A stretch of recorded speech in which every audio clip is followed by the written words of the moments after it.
"Do you remember these two friends?" David says to Jonathan, "Why is your father so angry with me? Why does he want to kill me?"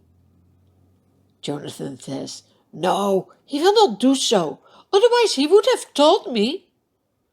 "Of course not," says David. "He knows we are friends. He will not tell you." Then Jonathan says, "I will find out." Then they make a plan together. The next day there will be a feast in the palace, and David says, "I will not come. And when my seat is empty, you will see what the king will say." Before Jonathan goes back to the palace and David hides himself in the bush, they promise each other friendship in the name of the Lord. The next day is the new moon feast. The king sits down at the table, opposite Jonathan. But David's place is empty. Saul says nothing, for he thinks something must have happened to David. The next day, when David's place is empty again, Saul says to Jonathan, "Why has David not come to the meal?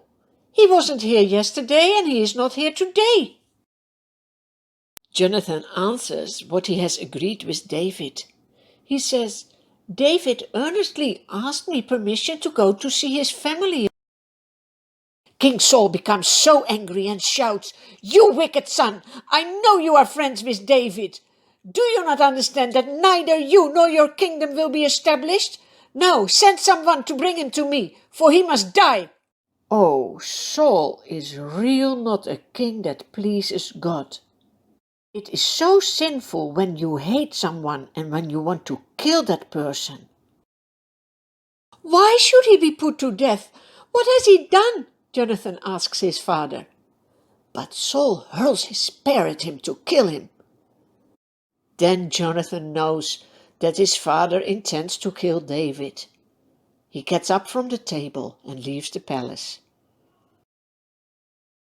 The next morning Jonathan goes out to the field for his meeting with David, like they have agreed.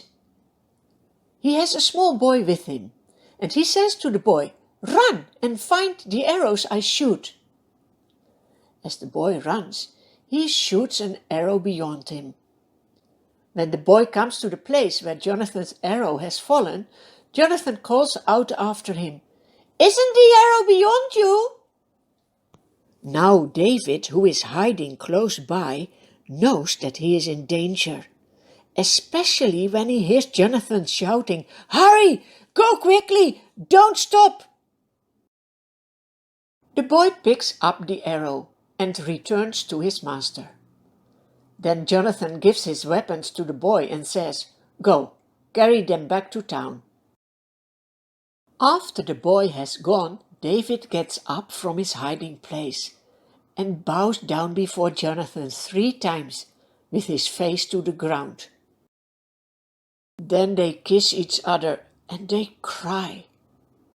David is so sad that his life is in danger and that he has to say goodbye to his best friend. Do you have a good friend? Then it's so nice to be together, right? But do you know that Jesus is the best friend you ever can have? He even wanted to give his life for us. This friend we can trust, and when we do so, he will never leave us alone. Then Jonathan says to David, "Go in peace, for we have sworn friendship with each other in the name of the Lord." Then David says goodbye, and Jonathan goes back to town.